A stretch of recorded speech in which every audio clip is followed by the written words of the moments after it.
Hello friends, welcome to my channel. आसतु आज आम किचन गार्डन बुलिबा।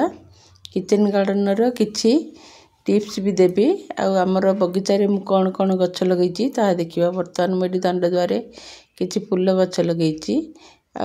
कलिकती गेंडू बा बारमासी गेंडूर फूल गछ लगेछि। से फूल फुटिबा आरंभ हो गलानी। ये प्राय जून जुलाई जाए फुटब। से डाल काटिकी पुणी आउथरे मु चारा गछ प्रस्तुत करिछि। छोट छोट चारा भी अच्छी। एटी किछि मंदार फूल गछ लगेछि। प्राय 9 ରୁ 10 प्रकार मंदार डालरू मु वर्ष चारा करिछि। ताकू ट्रांसफर करिया पई मु छोट छोट जरी रे रखि देछि। छोट जरी रे लगेछि। तेणुकरी इथरे मु लिक्विड फर्टिलाइजर टिके दिए। लिक्विड फर्टिलाइजर कारण माटी कम अच्छी। लिक्विड फर्टिलाइजर देले से गछ ग्रोथ करियो भलो। एठी मु हमर घर पछपटे जो किचन गार्डन करछु। किचन गार्डन रे मु एठी किछि फूल गछ लगेछि।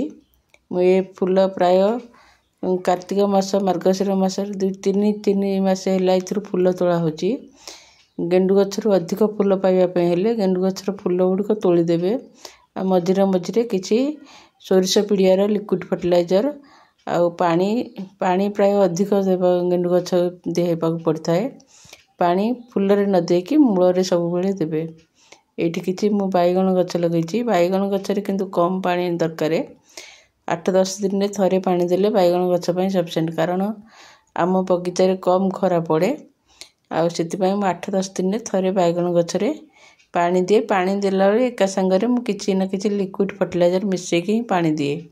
एठी मु मंदार गछ भी लगेछि। अल्प अल्प जरी रे मंदार गछ लागिछि। तथापि भल ग्रो करुछि। केवल मोर से फर्टिलाइजर सकाशे इथरे मंदार कढ़ भी फूल भी फुटिलानी बहुत। मझिरे मझिरे फूल फुटुछि। कढ़ भी आसिलानी। ठीक एप्रिल मे बेलू भल मंदार गछरे फूल आसिबो खरा दिन हेले।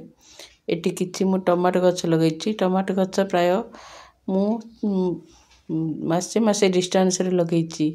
वर्तमान आगरु जो लगेछि टमाटो से पाचिया को लाइछि। एबे जोडा कष्टि धरुछि। आ गोटे एबे छोट गछ अछि। टमाटो गछ एका संगरे केबे लगेबेनी। एटी धनिया पत्र भी मु लगेछि।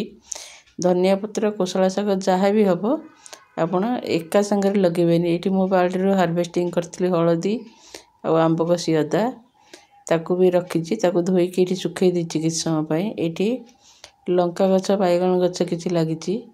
पुराना बैगन गछ थिला से गछ मरि जायतिला। तेनु मझिरे मझिरे मु गोटे लंका गछ गोटे बैगन गछ लगे देथिली। कोबी तो एबे लागिथिला। अल्प किछि कोबी अछि। से कोबी जो लागिथिला सेही जगह को मु सफा सुतरा करिकि ताकू पुणी सेठी धनिया पालंग शाग पकई देछि।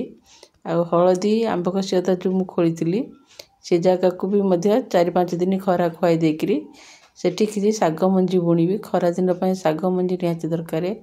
शाग मुठे दरकारे। एबे तो कोसला शाग पालंग शाग धनिया पत्र सब होछि। धनिया पत्र पालंग शाग जे बुणिया को चाहथिबे भी बुणी पारिबे। से अल्प मे जून जाए धनिया पत्र पालंग शाग भी मिली पारिबो। एठी मु किछि गाजर गछ लगेथिली। वर्षा सकाशे से नष्ट हो गला। तथापि गोटे गोटे अछि। आगुरु जो मु लगेथिली टमाटो गछ सी भी भल फळुछि। पाचिबा को आरंभ गलानी। सेतिरु भी प्रतिदिन 4-5टा लेखा बाहरुछि। गोटे छोट परिवार पय एइटा किचन गार्डन टे थिले किछि असुविधा नै। प्रायतः डेली किछि ना किछि नितम को मिलुथिबो। मु एठी बगीचा रे जो लगेछि केवल मन खुशी परिवेश सफा सुतरा पय लगेछि। एमती किचन गार्डन टे कले आम परिवेश सफा सुतरा रहया सहित आम मन भी भल रहइबो। देह भी सुस्थ रहइबो। किछि ना किछि हाथ गोड़ हलेले बा कि कहंदी सुस्थ रहया पय किछि ना किछि आछि।